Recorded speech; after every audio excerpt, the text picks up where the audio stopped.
Answer पहले, second, first भी नहीं आया। ये भगवान, आधों को फर्स्ट नहीं आएगा, आधों को सेकंड नहीं आया, सारी करवाओगे आप। फर्स्ट का तो सब बी है। देखो ये क्या बोल रहा है, मेसर्स सुबह फार्मास्यूटिकल्स है, पेज नंबर है 90 पर, 90, क्वेश्चन नंबर 1, पेज नंबर 90। देखो ये बोल रहा है, मैं शॉर्ट में डेटा लिखता हूं, 1 जुलाई 12 पर आपने एक मशीन ली है 1,60,000 की। सर ये कौन से क्वेश्चंस हैं? एक्सरसाइज का पहला क्वेश्चन।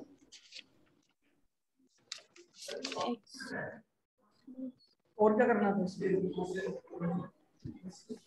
सर एमसीक्यूज बोले हैं।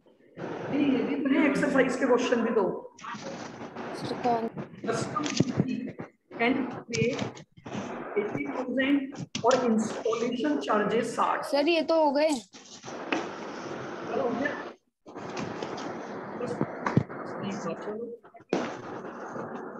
80 प्लस 60 जोड़ दोगे इसमें, बताओ असेट की कॉस्ट हो गई।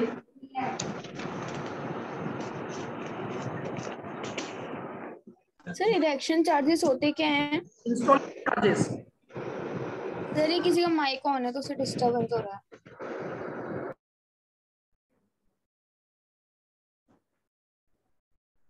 ठीक है, erection charges basically installation charges का ही नाम है।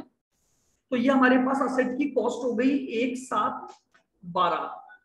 चलिए आगे चलते हैं। एक और लोकल मशीन, ये तो हमारी पहली मशीन थी, फिर हमने एक और लोकल मशीन खरीदी, सेकंड मशीन 1,00,000 रुपए में 1 जनवरी 13 को, 1 जनवरी 13,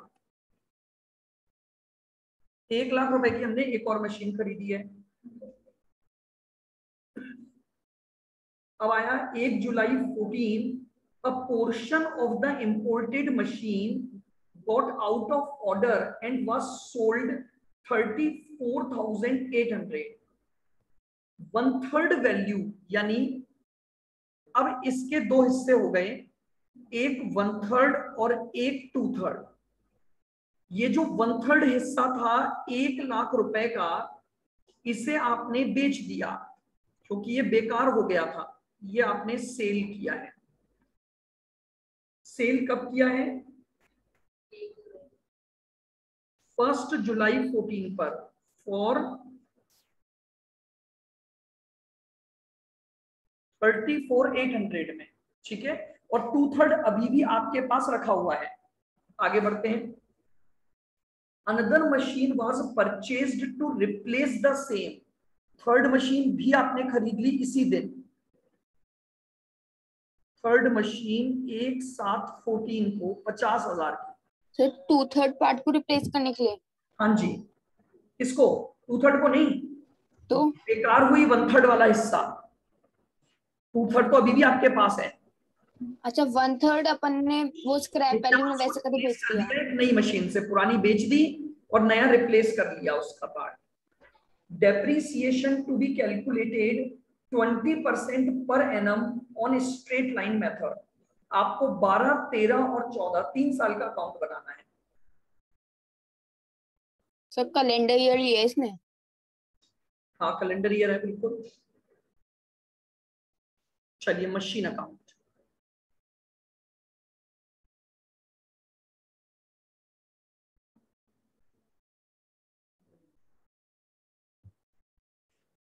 चलिएगा। सबसे पहले ईयर है 2012, उसमें हमने असेट कब खरीदी? 1 जुलाई को खरीदी अपन ने, ठीक है। तो टू बैंक एक साथ लिख देते हैं, 3,00,000 हमारी उस असेट की कॉस्ट है। इस साल और कोई ट्रांजैक्शन नहीं हुआ तो डेप्रिसिएशन लगा दो इस पर। 2012 पर सर ये 14 नहीं होगा, 12 होगा, 1 जुलाई।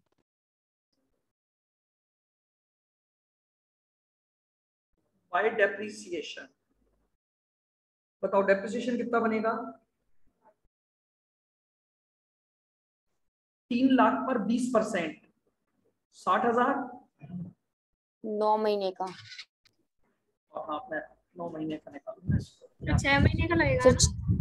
6 महीने का लगेगा ना, जुलाई अगस्त सितंबर अक्टूबर नवंबर। अच्छा कैलेंडर ईयर। तो कितना आ जाएगा? 30,000। 30,000। यहाँ पर वर्किंग दिखा दो। 3 लाख पर 20% से 6 महीने का,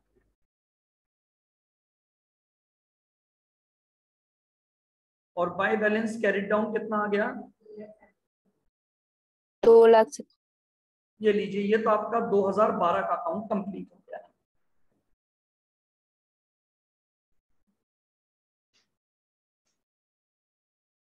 क्लियर है यहाँ तक? अब 2013 में सबसे पहले बैलेंस उतार दो, 1 जनवरी 13।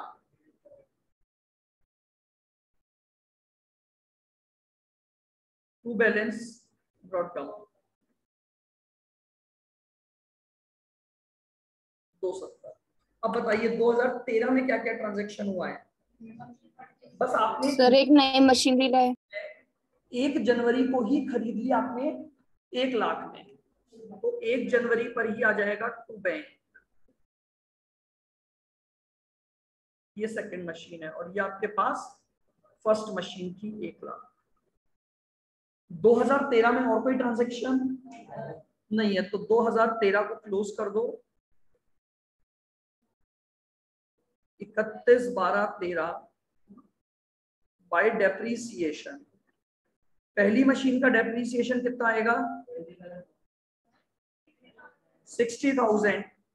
स्ट्रेट लाइन मेथड है ऑन ओरिजिनल कॉस्ट, तो अब 3 लाख पर पूरे साल का लगेगा 20% की रेट से 60,000।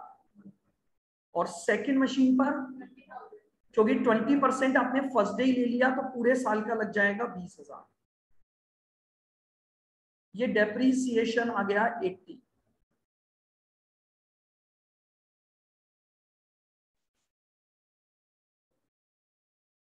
By balance carried down first machine और सेकंड मशीन। 270 था, उसमें से 60 आपका कम हो गया, तो 210 तो ये वैल्यू बची।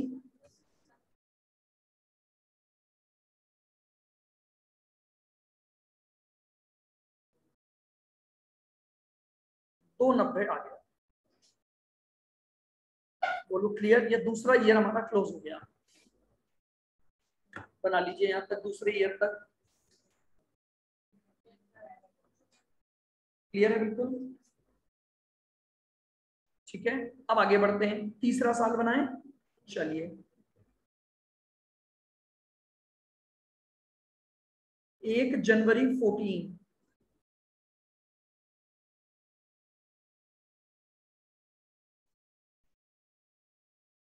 बताइए फर्स्ट मशीन पर कितना बैलेंस है? 2 लाख। बाहर लिख दिया मैंने, कोई बात नहीं। और सेकंड मशीन का 80। अब देखिए 2014 में क्या हुआ है आपका। चलिए सबसे पहले जो मशीन बेची उसको सेपरेटली वर्किंग पर ले आते हैं अपन। देखिएगा, आपने 1/3 असेट बेची है, तो अपन 1/3 की वर्किंग बनाएंगे। मुझे बताओ कॉस्ट ऑफ 1/3 मशीन कितनी थी? 1 लाख। ये थी ऑन 1 जुलाई 12। हमने ओरिजिनली इसको कब खरीदा था? 1 जुलाई 12 को, तो इसकी वैल्यू थी 1 लाख। इस पर 2 बार डेप्रिसिएशन लगाए, एक बार 6 महीने का और एक बार साल भर का। तो इसमें से लेस करते हैं सर एक बार वापस से बता दो। भाई जो मशीन आपने बेची ये उसकी ओरिजिनल कॉस्ट है। हाँ।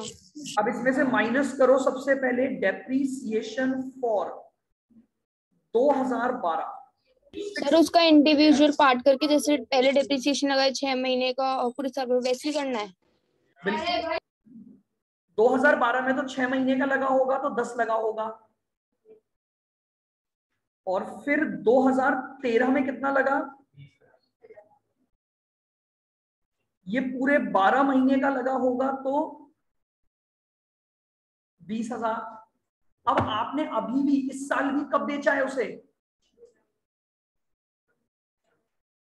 जुलाई में बेचा है, तो करंट ईयर का भी डेप्रिसिएशन लगेगा।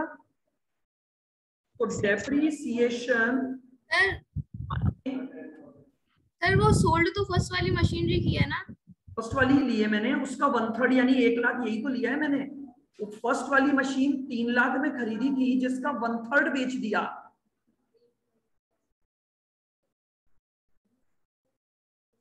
क्या हो गया, मैंने वही लिया है 1/3 हिस्सा, 1 लाख फर्स्ट मशीन का। Yes sir. ठीक है ना। 6 महीने का डेप्रिसिएशन बताओ। 10,000 बताओ WDV क्या आ गई इसकी, ये माइनस होगा सर 60,000 60। अब इसको बेच कितने में दिया? सर इसको वजह 34,800 लॉस पे। और लॉस कितने का आ गया? सर अपना आ गया, ये लीजिए, ये तो आपकी वर्किंग हो गई लॉस की। देख लीजिए इसको आराम से। भाई जो असेट हमने बेची वो 1/3 थी केवल, तो हमने उस 1/3 की वर्किंग अलग कर ली कि भैया जो 1/3 असेट है उसकी ओरिजिनल वैल्यू 1 लाख थी, उसमें सबसे पहले 2012 का लगा 6 महीने का डेप्रिसिएशन, फिर 2013 का लगा पूरे साल भर का, और 14 का लगा फिर वापस 6 महीने का। अब ऊपर आ जाते हैं अपन असेट अकाउंट में। सबसे पहले जो असेट बेची उसके साथ डील करो, बताओ उसका डेप्रिसिएशन कितना बन रहा है? तो सर 10,000 एक साथ 14 को बाय डेप्रिसिएशन, ये सर ध्यान इसको रखना। अपन डिनोट कैसे करेंगे कि उसको मतलब जैसे पार्ट सोल्ड किया है या फिर क्या चीज? नहीं, वो तो आपने नीचे वर्किंग में दिखा दिया ना, वो तो आप ऐसे तो डिनोट कर ही नहीं सकते हो। बस यहां लिख दो bye depreciation on sold asset, जो असेट बेची उसका निकाला है बस मैंने ये। ओके अब बेची कितने में? सर 34,800 तो ये बाय बैंक आ गया 34,800, और बाय प्रॉफिट एंड लॉस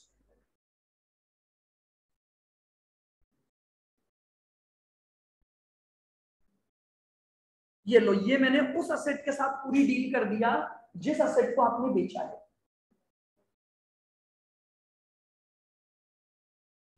अब क्या इसी दिन हमने एक असेट खरीदी भी थी? सर क्वेश्चन में गिवन होगा कि अपन ने प्रोविजन बनाया है नहीं बनाया। हाँ बिल्कुल। प्रोविजन किस बात का? सर वो डेप्रिसिएशन अपन प्रोविजन से चार्ज करते हैं ना। वो तो जब जब जब प्रोविजन अकाउंटिंग मेंटेन होगी। आइएगा, बोलो आ रहे हैं समझ में? Varshita, Isha? Yes sir. Two bank बताइए, नई मशीन कितने में खरीदी? अब जो जो असेट बची हैं आपके पास उनका डेप्रिसिएशन निकाल लेंगे अपन।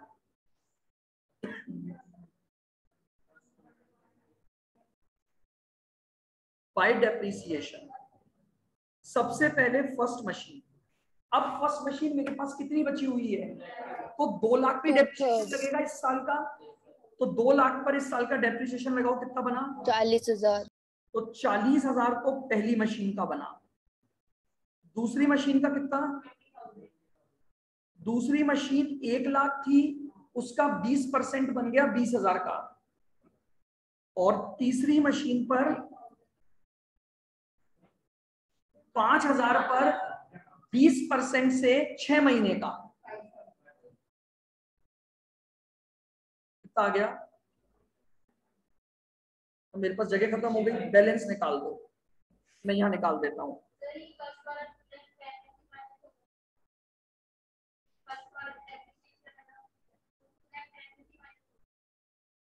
टू 10 में से नहीं होगा, या तो आप इसको बैलेंसिंग फिगर निकाल दो, अब क्लोजिंग बैलेंस को सारा एक साथ, वरना आपको अलग अलग निकालना पड़ेगा, क्योंकि 210 तो तीनों मशीनों की वैल्यू है।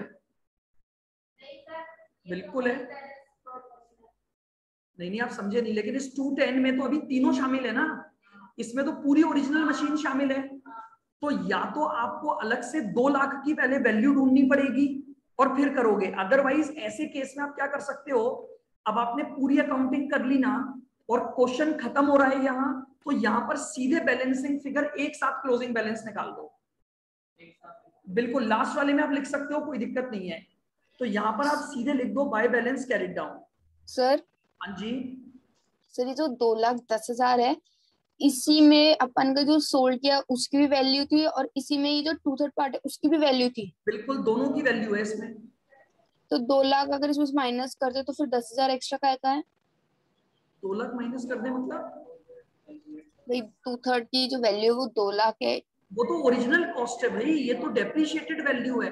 अच्छा, मतलब इसमें दोनों की है। दोनों की, बिल्कुल। ये जो असेट है इसमें हाँ, 1/3 की भी डेप्रिशिएटेड वैल्यू जुड़ी हुई है और 2/3 की भी जुड़ी हुई है। अच्छा, अपन ने ओरिजिनल कॉस्ट निकाल के फिर डेप्रिसिएशन लगाया है। बिल्कुल। तो मैं तो ये बोल रहा हूं कि जब लास्ट ईयर की अकाउंटिंग कर रहे हो तो आपको अलग अलग निकालने की जरूरत नहीं है। ऐसी सिचुएशन में निकाल तो सकते हैं, बट फिर वो वर्किंग नोट और बढ़ाने पड़ेंगे, उतना अपना टाइम भी तो जाएगा। लास्ट में निकाल लो। अब यहाँ पर कितना बच रहा है?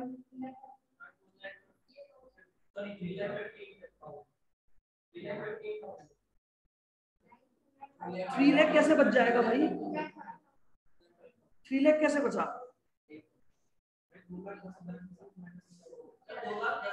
210 प्लस 80 प्लस 50 माइनस ये सारे अमाउंट। बैलेंसिंग फिगर कैसे निकालोगे? डेबिट साइड में आपके पास इधर सर 1,70,000। डेबिट साइड में एक तो ये वैल्यू है, एक ये वैल्यू है और एक ये वैल्यू है। इन तीनों को जोड़ो और इसमें से माइनस कर दो 1 2 3 और 4। अब बताओ कितना बच रहा है? सर कैरेट डाउन तो ऐसे है ना, 2,10,000 में से 40 माइनस करेंगे। क्या बोल रहे हो?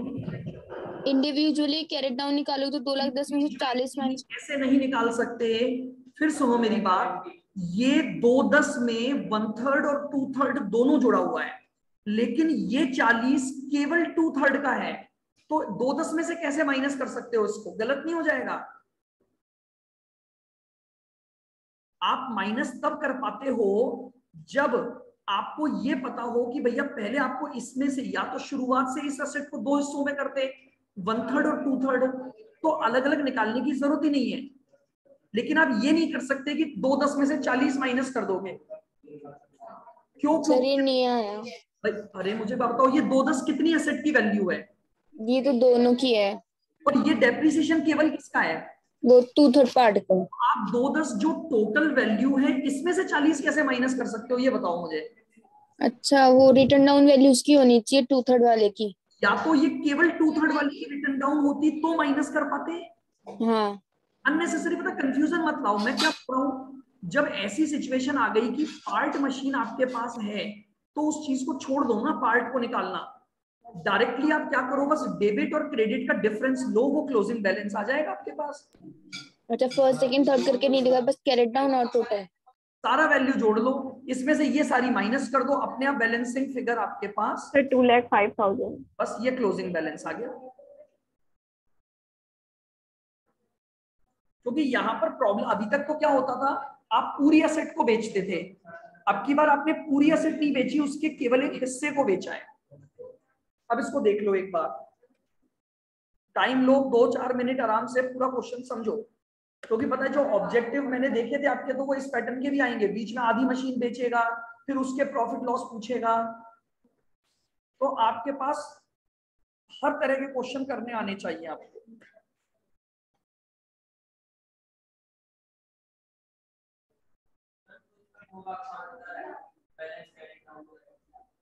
सर अगर अपन स्टार्टिंग से ही ना दोनों पार्ट को अलग अलग अलग करके रखें तो भी सही होगा ना, आंसर सेम है ना? बिल्कुल।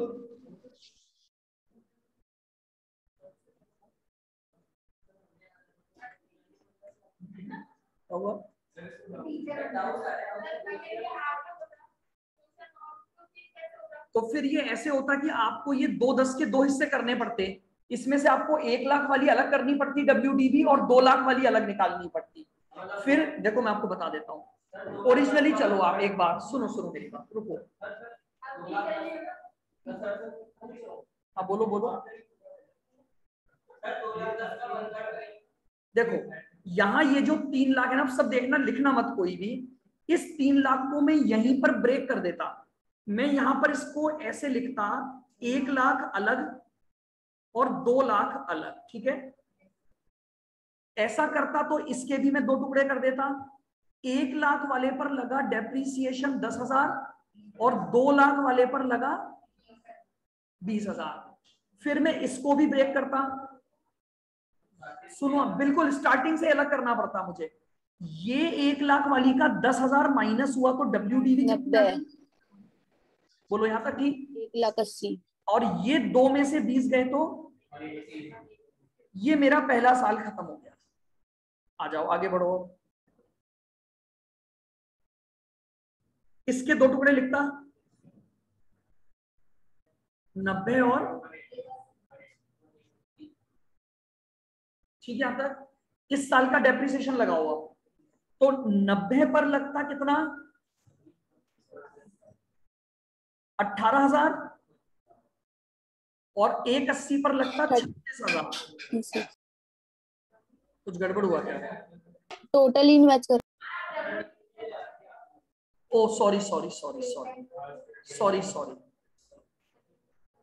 ओरिजिनल कॉस्ट पे लगेगा ना डेप्रिसिएशन, तो उस 1 लाख वाले पर लगेगा 20,000 और 2 लाख वाले पर लगेगा 40,000। सर ये बस स्क्रॉल अप करना। भाई SLM है ना, WDV नहीं है। ये लो। अच्छा 1 लाख पे 20%। भाई 1 लाख है ना ओरिजिनल कॉस्ट तो। हाँ सर, हाँ सर। अब आ जाओ, अब बैलेंस निकालो। इस 210 का बैलेंस तोड़ो वापस। सर 70 और 140। 70 और 140। 140। अब ये वापस आओ, ये 70 और ये 140। अब 70 का तो ट्रीटमेंट ये हो गया पूरा जो आपने बेची। 70 का तो ट्रीटमेंट ये हो गया आपका। आप देख लो ना, 70 पे आपने पहले डेप्रिसिएशन लगाया 6 महीने का, 10,000 लगा ओरिजिनल कॉस्ट पर, बची 60,000 वैल्यू। 60,000 को बेचा 34,800 में, तो बाकी का लॉस लिख दिया। तो ये एसेट तो खत्म हो गई। अब ये जो बची 140, इसका डेप्रिसिएशन कितना बना? तो यानी अब जब आप अलग अलग क्लोजिंग बैलेंस निकालोगे तो 140 में से 40 हटाओगे तो 1 लाख बचेगा। 80 में से 20 हटाओगे तो 60 बचेगा और 50 में से 5 हटाओगे तो 45। जोड़ लो, 2,05,000 आ जाएगा। इंडिविजुअली करना पड़ेगा अब आपको। क्या नहीं, एक्चुअली में देखो क्या होता है बताऊं, कई बार क्वेश्चन के पैटर्न को हमें अकॉर्डिंगली चेंज। अब ये ज्यादा टेढ़ा नहीं हो गया, बार बार टुकड़े करते जा रहे हैं कि भैया 1/3 अलग 2/3 अलग, तो ऐसे में अपने को यहीं पर दिमाग लगाना होता है। बोले लास्ट में उसने क्या पूछा, आगे क्वेश्चन गया नहीं ना, तो लास्ट वाले में हमने बैलेंसिंग फिगर निकाल दिया। अब डिपेंड करता है, अगर मान लो कल को क्वेश्चन चेंज होते जाएं, अगर मान लो वो ये पूछे कि जो मशीन बेची केवल उसके बचे हुए पार्ट की WDV निकालकर बताओ, तो करना ही पड़ेगा आपको। आप समझे नहीं? नहीं, WDV मतलब बुक वैल्यू बोलते हैं इसको, बुक वैल्यू। मान लो फॉर एग्जांपल इस क्वेश्चन में वो केवल इतना सा क्वेश्चन मांगता कि आपने जो इंपोर्ट मशीन की थी उसका क्लोजिंग बैलेंस निकालकर बताओ, तो फिर क्या करते? फिर तो यही वर्किंग करनी पड़ती, क्योंकि इंपोर्टेड मशीन के 2/3 की वैल्यू तो मुझे अलग से पता लगानी ही पड़ेगी। तो पता डिपेंड करता है क्वेश्चन किस पैटर्न का है, आपको उस अकॉर्डिंग आंसर देना पड़ेगा। हालांकि ऐसा कुछ नहीं है, देखो शुरू से तोड़ के करते तो थोड़ी सी वर्किंग बढ़ती, बट अकाउंटिंग उसी तरह से मैनर में पूरी होती है। देख लो इसको, तब बहुत स्पीड होनी चाहिए। अकाउंट्स का पेपर ऐसा होना चाहिए आपका, अकाउंट्स की स्पीड, क्वेश्चन पढ़ते ही आप आइडेंटिफाई कर पाओगे किस प्रॉपर वे में सॉल्व होना है, तब पेपर ढंग से अटेंड होगा और मार्क्स आएंगे इसमें। और वो भी इतना सब कुछ यहां रहना चाहिए पेपर वाले दिन। भाई आप समझे नहीं, अभी तो अपन क्या कर रहे हैं, अभी पता लग जाएगा। बस ये थोड़ा सा मेरा 1-2 दिन की दिक्कत है, फिर जब आपके एक टेस्ट चालू करूंगा ना मैं टेस्ट, तब मुझे सब पता लग जाएगा कौन कितने पानी में है। और कितने नंबर किसके आ रहे हैं।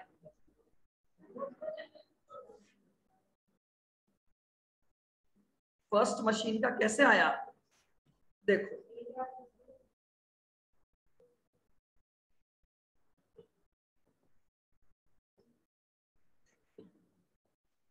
देखो ईशा, कहां तक साथ थे आप मेरे, कहां पे साथ छूट गया था आपका, ये बताओ।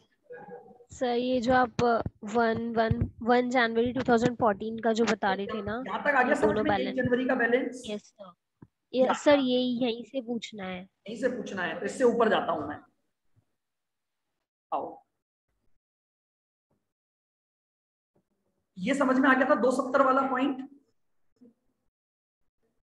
Yes sir. है ना। 270 में हमारे पास 90,000 तो है 1/3 वाले की वैल्यू, और मार्कर चेंज कर लेते हैं। ये 90 तो था 1/3 वाली वैल्यू, और ये 180 था 2/3 वाली वैल्यू, ठीक है। अब यस सर। इस 1/3 वाले की ओरिजिनल कॉस्ट 1 लाख थी, उस पर 20% डेप्रीसिएशन लगाया तो 20,000 तो बना डेप्रीसिएशन 1/3 वाले का original cost per. Yes sir. 2/3 की ओरिजिनल कॉस्ट 2 लाख थी, उस पर डेप्रीसिएशन लगा 40 का। बोलो यहां तक क्लियर है। Yes sir. WDV निकालो। 90 ओपनिंग वैल्यू थी, अरे बात नहीं, 20 का डेप्रीसिएशन लगा तो 70 बचा, यस सर, ये भी आ गया, और एक बैलेंस वाला तो आ गया। 40 गया तो ये 140 आ गया। यहां तक क्लियर। यस सर, यहाँ तक। आ जाओ हाँ, आगे। इसके बाद वाला स्टेप भी ये भी आ गया, मतलब फिर कैसे आया, ब्रॉड डाउन किया बैलेंस। अब देखो, यस सर। इस 70 को आपने बेच दिया, तो ये 70 तो अब आपके पास से चली गई कि नहीं चली गई। यस सर, चली गई। अब आपके पास बचा है केवल 140। Okay sir. इस 140 वाले की ओरिजिनल कॉस्ट थी 2 लाख, यस सर। ये 1/3 है और ये 2/3 है, तो ये जो 140 है इसकी ओरिजिनल कॉस्ट थी 2 लाख, तो 2 लाख का डेप्रीसिएशन कितना बना, 2 लाख पे 20, 40,000। 40,000। Yes sir. अब ये 140 में से 40, ये भी अब 2/3 है और ये भी 2/3 है, तो इस 140 में से 40 हटा दूंगा। ओके सर, अब आ गया। बिल्कुल आ सकता है रिद्धि, WDV मेथड भी आ सकता है, मेथड तो कोई सा भी आ सकता है ना इसमें, चाहे SLM आए चाहे WDV आए। सर ये टाइम कंज्यूमिंग क्वेश्चंस नहीं है। बिल्कुल है, तो ऐसे आएंगे नहीं ना ऑब्जेक्टिव में, मल्टीपल चॉइस में इतने बड़े। आप तो बोल रहे हो आएंगे, क्या बोल रहे हो। आप बोले थे जैसे बुक वैल्यू पूछ ले आपकी, समझे वो नहीं, पार्ट से बिल्कुल पूछेगा बट इतना बड़ा फ्रेम नहीं करेगा क्वेश्चन को, वो शॉर्ट में पूछेगा वो क्वेश्चन को। बिल्कुल, अभी आप रुको, अभी आप देखना, जब आपके मॉक टेस्ट पेपर वगैरह में आपको सॉल्व करवाऊंगा, लेकिन थोड़ा कोर्स चैप्टर्स हो जाए ना, तो इतने बड़े बड़े पैराग्राफ के क्वेश्चन आएंगे और 2 नंबर का क्वेश्चन होगा बस वो। तभी तो मैं बोल रहा हूं आपकी स्पीड बहुत अच्छी होनी चाहिए, एक्यूरेसी और स्पीड। चलिए, सर आपका टेस्ट कितनी देर में मतलब कंप्लीट, टाइम पीरियड कितना दो, क्या बोल रहे हो। टेस्ट लोगे ना सर आप, हाँ, तो उसमें टाइम कितना दोगे। अकॉर्डिंगली मैं तो, जैसे अगर मान लो जैसे पेपर पैटर्न पर है ना कि आपका 2 नंबर का एक क्वेश्चन होता है, तो जितने मार्क्स का होगा उसके अकॉर्डिंग में टाइम लिमिट उसमें डिसाइड करूंगा। अगर मान लो जैसे मैंने 25 क्वेश्चन दिए तो 50 नंबर का पेपर हो गया, तो 50 नंबर इंटू 1.8 कर लो आप, कितना हो गया, हर एक नंबर के लिए 1.8 से मल्टीप्लाई कर लो, उतने मिनट आपको मिल जाएंगे पेपर को करने में। तो 25 डिवाइड बाय 1.8, 25 डिवाइड बाय 1.8 नहीं, हर एक नंबर का पेपर के लिए मैं आपको 1.8 मिनट अलाउ करूंगा। तो अगर 50 नंबर का पेपर लूंगा तो 50 इंटू 1.8 तो 90 मिनट दूंगा, ठीक है ना।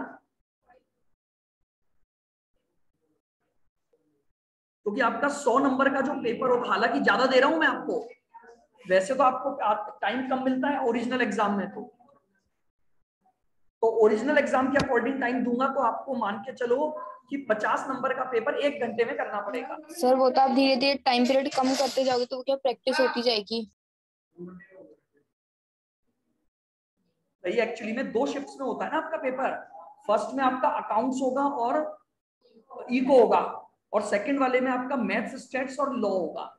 तो 2 घंटे का पहला पेपर होता है, 2 घंटे का। आपको अभी तो ये यहाँ चीजें अपने डिस्कस नहीं की ना, बैच अलग अलग टाइम पर बने जो अपने भैया। हाँ हाँ, वो कोई दिक्कत नहीं है भाई। जैसे आपका जो पेपर होता है वो 2 शिफ्ट्स में होगा आपका। सुनो सुनो, अरे बात नहीं, एक फर्स्ट शिफ्ट होगी, एक सेकंड शिफ्ट होगी। फर्स्ट शिफ्ट में आपका जो पेपर आएगा वो आएगा अकाउंट्स और इको का, और सेकंड शिफ्ट में आपका जो पेपर आएगा वो स्टैट्स, मैथ्स और लॉ का। ये पेपर 2 घंटे का होगा आपका, और ये पेपर 2 घंटे का होगा आपका। सर 1 घंटा एक पेपर। तो 100 नंबर, 100 नंबर, 100 नंबर और 100 नंबर, 400 हो गए। अब समझो आप क्या बोल रहे हो दी।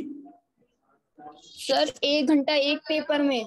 हाँ, मैं वही चीज बोल रहा हूं। अब आपके पास 50 क्वेश्चन आएंगे अकाउंट्स के, हर क्वेश्चन 2 नंबर का होगा। हाँ बोलो।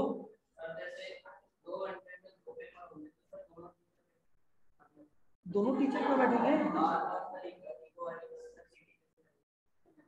नालायक, मैं तो स्विच ऑफ करके पटक दूंगा पेपर के दिन मोबाइल को। मतलब पहले चीटिंग पहले सोच लो, पढ़ना लिखना तो है नहीं अपने को। ठीक है, नहीं तो मैं ऐसा करूंगा। हाँ मत मानो, इतना माना ही मत करो। हाँ ठीक है ना। सर ये तो दोनों लेंथी पेपर है, अकाउंट्स भी को भी सर 1 घंटे में कैसे होंगे। हो जाते हैं, आपको सर लग रहा। हाँ बोलो।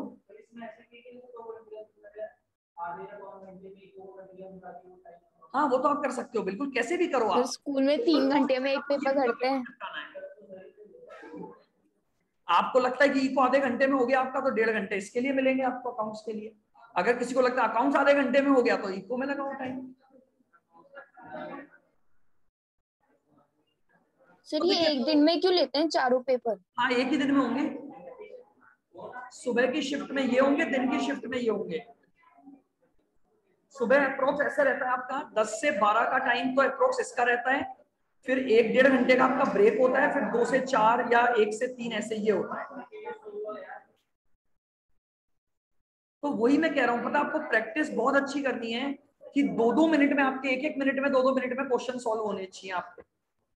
और होते हैं, देखो मैं आपको बताता हूं, अगर अकाउंट्स में 50 क्वेश्चन आएंगे ना, तो 50 में से करीबन 15 से 20 ही क्वेश्चन ऐसे होंगे जो टाइम कंज्यूम करेंगे। बाकी आएंगे थ्योरी के छोटे छोटे क्वेश्चन। जैसे 2 क्वेश्चन तो फिक्स है आपके अकाउंटिंग कॉन्सेप्ट्स और उसके आते ही आते हैं। 2 क्वेश्चन उसके आएंगे कि जैसे पूछ लेंगे आउटस्टैंडिंग एक्सपेंसेस का कौन सा अकाउंट है, रियल है, नॉमिनल है, पर्सनल है। तो मैं आपको बता रहा हूं 25 क्वेश्चन तो आपके ऐसे आपको मिलेंगे, यानी लगभग 50 नंबर का पेपर, जो आपका 1 मिनट भी 1 क्वेश्चन में नहीं लगेगा। अब मैं आपसे पूछूं आउटस्टैंडिंग एक्सपेंसेस का नेचर बताओ। सर वो नॉमिनल। क्या होता है आउटस्टैंडिंग एक्सपेंसेस का? नॉमिनल। शाबाश, कौन है ये होनहार कोहिनूर हीरा अपनी क्लास का? रिद्धि। आउटस्टैंडिंग एक्सपेंस होता है पर्सनल अकाउंट। सर सारे एक्सपेंसेस, लॉसेस, प्रॉफिट। नहीं है, ये आउटस्टैंडिंग एक्सपेंस लाइबिलिटी है जो किसी पर्सन को रिप्रेजेंट करता है, इसे बोलते हैं रिप्रेजेंटेटिव पर्सनल अकाउंट। सर है तो लॉस, तो फिर नॉमिनल में तो दिखते हैं। नॉमिनल नहीं है ये, मेहनत करवानी पड़ेगी आपको। सर आपको पढ़ाना पड़ेगा। हाँ ये तो अभी करवाऊंगा ना, अगला चैप्टर यही तो है अपना, आउटस्टैंडिंग एक्सपेंसेस वगैरह इन सबका, इनके सबके नेचर। तो अब क्या है, या इसमें तो आर पार की लड़ाई है, टिक सही तो सही, गलत तो गलत। तो ऐसा नहीं है, पेपर आराम से सॉल्व होता है, लेकिन हाँ टाइम बचाना होगा थ्योरी के जो क्वेश्चंस होंगे।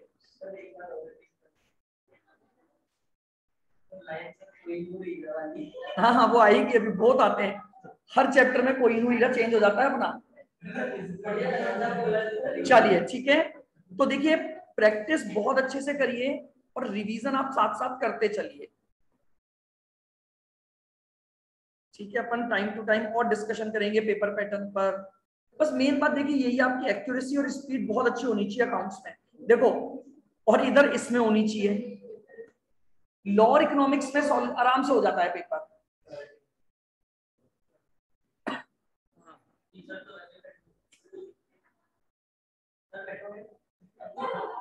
चलिएगा ठीक है। है ना, अपन एक काम करेंगे, देखो अपन इस बार क्या करेंगे, या तो सैटरडे को लेंगे इसकी सारी डाउट क्लास वगैरह अपन, है ना, ताकि अपना रेगुलर टॉपिक भी आगे बढ़े और जिन जिन को डाउट होंगे फिर वो उस अकॉर्डिंग आ जाएगा। भाई सैटरडे को वैसे आपका ऑफ होता है ना, तो इस सैटरडे को अपन ये डाउट क्लास रख लेंगे अपन इसकी।